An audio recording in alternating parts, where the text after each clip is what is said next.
Deputy CM Pawan Kalyan మరోసారి తీవ్ర అసంతృప్తి వ్యక్తం చేశారు. పోలీసు శాఖపైన, పిఠాపురంలోని శాంతి భద్రతల పరిస్థితులపైన కూడా పవన్ కళ్యాణ్ ఆందోళన వ్యక్తం చేశారు. పవన్ కళ్యాణ్ పిఠాపురంలో నిర్వహించిన కార్యక్రమంలో పాల్గొన్నారు. ఈ సందర్భంగానే పోలీసులకు వార్నింగ్లు కూడా ఇచ్చారు. ఆయన హనీమూన్ ముగిసింది అంటూ కూడా మాట్లాడారు.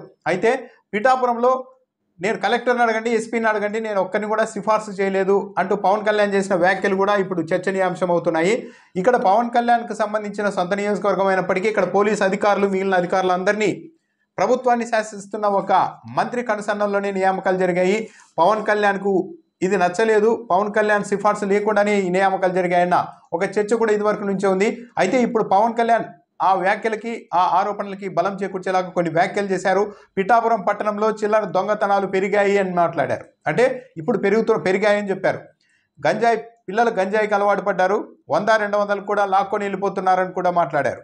పవన్ వచ్చిన తర్వాత దొంగతనాలు పెరిగాయి అంటే దరిద్రంగా ఉంటుంది, కాస్త చూసుకోండి అని కూడా ఎస్పీకి సూచన చేశారు. కొన్ని ప్రాంతాల్లో ఈ పరిస్థితి తీవ్రంగా ఉంది, గంజాయి వాడకం ఎక్కువగా ఉందని కూడా చెప్పారు ఆయన. రథాలపేట, ఇంద్రానగర్, అగ్రహారం ఈ ప్రాంతాల్లో గంజాయి వాడకం ఎక్కువగా ఉందని కూడా ఆయన చెప్పారు. ఎస్సీ బాయ్స్ హాస్టల్కి వెళ్ళి కొందరు పిల్లల్ని కొట్టి వాళ్ళ దగ్గర ఉన్న 10-25 లాక్కి వెళ్ళారు అని కూడా చెప్పారు. అంటే అంత దారుణంగా ఎస్సీ హాస్టల్లోని పిల్లలకు కూడా రక్షణ లేదు అన్నట్టుగా పవన్ కళ్యాణ్ మాట్లాడారు. BHR గవర్నమెంట్ జూనియర్ కాలేజ్ వద్ద టీజింగ్ నడుస్తోంది. బైక్లు వేసుకొని చక్కర్లు కొడుతూ అమ్మాయిల్ని టీజింగ్ చేస్తున్నారు, ఇబ్బంది పెడుతున్నారు. ప్రైవేట్ కాలేజీల దగ్గర, బస్ స్టాండ్ల దగ్గర కూడా టీజింగ్ పెరిగింది అని పవన్ కళ్యాణ్ చెప్పారు. అయితే మొన్నటి ఒక మీటింగ్లో, ఒక సినిమా ఫంక్షన్లో మాత్రం పవన్ కళ్యాణ్ యూత్ అంతా ఈ ఎనర్జీని ఏం చేసుకోవాలి, బైకుల మీద తిరగకపోతే, సైలెన్సర్లు తీసి తిప్పకపోతే, గట్టిగా అరవకపోతే ఈ ఎనర్జీ ఏమైపోవాలి అని మాట్లాడారు. ఈరోజు అయితే టీజింగ్ పిల్లలు బైకులు వేసుకొని బైకుల మీద చక్కర్లు కొడుతూ అమ్మాయిల్ని వేధిస్తున్నారు, వాటిని కంట్రోల్ చేయాలని పోలీసులకు చెబుతున్నారు. సెటిల్మెంట్లు పోలీస్ స్టేషన్లో చేయవద్దని కూడా చెప్పారు. అంటే సెటిల్మెంట్లు పోలీస్ స్టేషన్లో నడుస్తున్నాయని ఇండైరెక్ట్గా పవన్ కళ్యాణ్ స్పష్టం చేశారు. సెటిల్మెంట్లు పోలీస్ స్టేషన్లో కాకుండా దృష్టి పెట్టండి అని చెప్పారు. కలెక్టర్ని, ఎస్పీని అడగండి, నేను ఎవరిని కూడా రెఫర్ చేయలేదు, నాకు సుపరిపాలన ఇవ్వండి చాలు. అది జరగకపోతే మాత్రం నాలాంటి వాడు రోడ్డు మీదకి వస్తే ఇంకెవరికి నిద్రాహారాలు ఉండవు అని కూడా పవన్ కళ్యాణ్ ఒక హెచ్చరిక చేశారు. అధికారులంటే నాకు గౌరవం ఉంది, ఆ గౌరవాన్ని నిలుపుకోవాలని కూడా చెప్పారు. పిఠాపురం పట్టణంలో రథాలపేట, ఇందిరానగర్, అగ్రహారం ప్రాంతాల్లో గంజాయి వాడకం పెరిగినది ఉంది. అవునమ్మా? అలాగే తున్నించి వచ్చే వాళ్ళు ఇక్కడ కుర్రాళ్ళకి గంజాయి సప్లయర్స్ గా మారుస్తున్నారని ఇది ఉంది దృష్టి.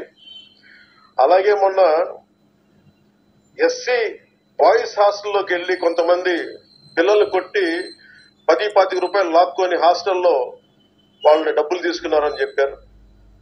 అదే రోజు మళ్ళీ పోలీస్ కంప్లైంట్ చేస్తే పిల్లలు తిరిగి కొట్టారని ఉంది నా దృష్టి. అలాగే ఈ నెల 2వ తేదీన దారి కాచి ఒక వ్యక్తిని కత్తితోటి బెదిరించి ఒక బంగారు గొలుసు జేబులో 500 లాక్కొని వెళ్ళిపోయారు. పిఠాపురం పట్టణంలో ఉన్న BHR ప్రభుత్వ జూనియర్ కాలేజ్ దగ్గర టీజింగ్ పెరిగిపోయింది. బైక్స్ మీద రౌండ్స్ కొడుతూ అమ్మాయిల్ని ఇబ్బంది పెడుతూ వేధిస్తున్నారు. ఈ విషయాన్ని ప్రిన్సిపల్ శ్రీ కేశవరావు గారు 3 నెలల క్రితమే పోలీస్ స్టేషన్కి వెళ్లి తమ కాలేజీ మొదలయ్యే సమయంలో పోలీసు ఉంచితే అమ్మాయిలకు భయం ఉండదని చెప్తా ఉన్నారు. ఈ కాలేజ్ దగ్గరే కాదు, పట్టణంలో ఉన్న ప్రైవేట్ కాలేజీల దగ్గర, బస్ స్టాండ్ దగ్గర టీజింగ్ పెరిగింది. రాత్రి వేళ రోడ్ల మీద బైక్ విన్యాసాలు చేసే వాళ్ళతో ప్రజలు ఇబ్బంది పడతా ఉన్నారు. ఇలాంటివన్నీ చాలా ఉన్నాయి. సెటిల్మెంట్లు పోలీస్ స్టేషన్ లో కాకుండా, లాయర్స్ కాకుండా కొంచెం దయచేసి అందరూ మనస్ఫూర్తిగా దృష్టి పెట్టండి. అందుకని పిఠాపురంలో నేను ఎవరిని కూడా మీరు అడగండి, కలెక్టర్ గారిని కానీ, ఎస్పీ గారిని కానీ నేను ఎవరిని రికమెండ్ చేయలే.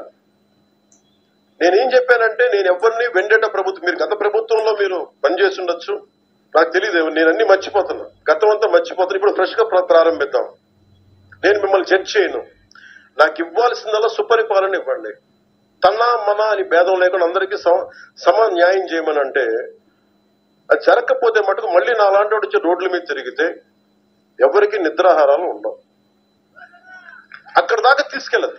ఒకసారి మీరు చేయండి. ఎందుకంటే చిల్లర దొంగతనాలు పెరుగుతూ ఉన్నాయి. గంజాయికి అలవాటు పడ్డ కుర్రాళ్ళు 100-500 లాక్కొని పోతా ఉన్నారు.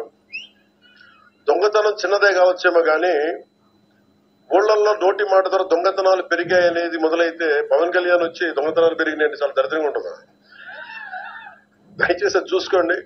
దాంతోపాటు టీటీడీ పాలక మండలి పైన కూడా పవన్ కళ్యాణ్ ఆగ్రహం వ్యక్తం చేశారు, పరోక్షంగా అసహనం వ్యక్తం చేశారు. నేను క్షమాపణ చెప్పినప్పుడు మీకు క్షమాపణ చెప్పడానికి ఇబ్బంది ఏంటి అంటూ కూడా పవన్ కళ్యాణ్ ప్రశ్నించారు. తిరుపతిలో జరిగిన ఘటనకు సంబంధించి పవన్ కళ్యాణ్ నిన్న వెళ్ళి నేను క్షమాపణ చెప్పాను, కానీ బాధ్యత తీసుకోవాల్సిన పాలక మండలి చైర్మన్ కావచ్చు, ఈఓ కావచ్చు, ఏఈఓ కావచ్చు, ఎందుకు మీరు ప్రెస్ మీట్ పెట్టి క్షమాపణ చెప్పడం లేదు అని పవన్ కళ్యాణ్ ప్రశ్నించారు. నేను క్షమాపణ చెప్పినప్పుడు ఇంకా మీకు చెప్పడానికి ఇబ్బంది ఏంటని కూడా ఆయన నిలదీశారు. ఈ బోర్డు సభ్యులు, చైర్మన్, ఈఓ, ఏఈఓ అందరూ మీడియా సమావేశం ఏర్పాటు చేసి మరి ప్రజలకు క్షమాపణ చెప్పాల్సిందే, మీకు మరో దారి లేదు అని కూడా డిప్యూటీ సీఎం పవన్ కళ్యాణ్ స్పష్టం చేశారు. టిటిడి బోర్డు పాలక మండలి చైర్మన్ గారు కానీ, సభ్యులు కానీ, ఈఓ కానీ, ఏఈఓ కానీ మీరు ప్రెస్ మీట్ పెట్టి క్షమాపణలు చెప్పండి.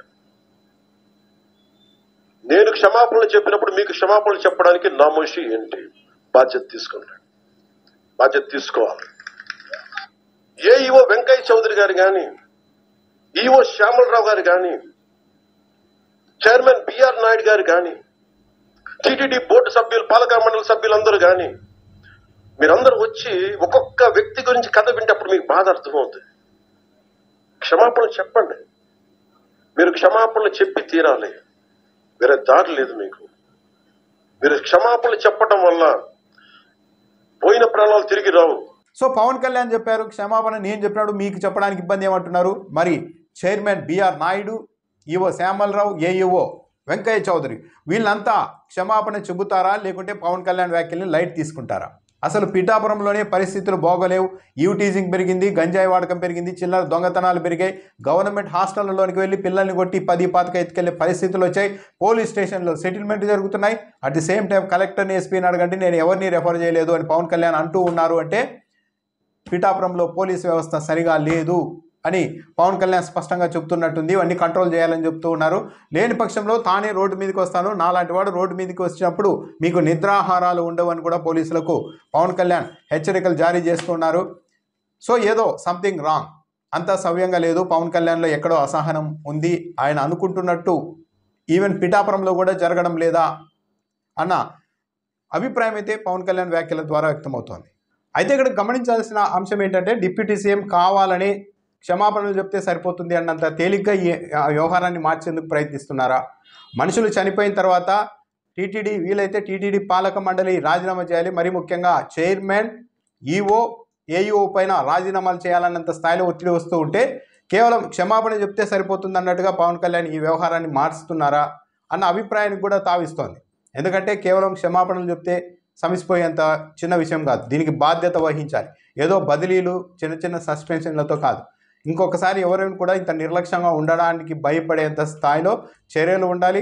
మరీ ముఖ్యంగా పాలక మండలిని కూడా బాధ్యుని చేయాలి, చైర్మన్ కూడా బాధ్యుని చేయాలి అన్నదైతే విస్తృతంగా వ్యక్తమవుతున్న అభిప్రాయం. కానీ పవన్ కళ్యాణ్ మాత్రం సింపుల్గా నేనే సారీ చెప్పేశాను, మీరు సారీ చెప్పడానికి అభ్యంతరం ఏంటి, ఒక సారీ చెప్పేసేయండి అన్నట్టుగా చాలా తేలిగ్గా మార్చేందుకు ప్రయత్నిస్తున్నారా అన్న ఒక విమర్శకు కూడా తావిస్తోంది.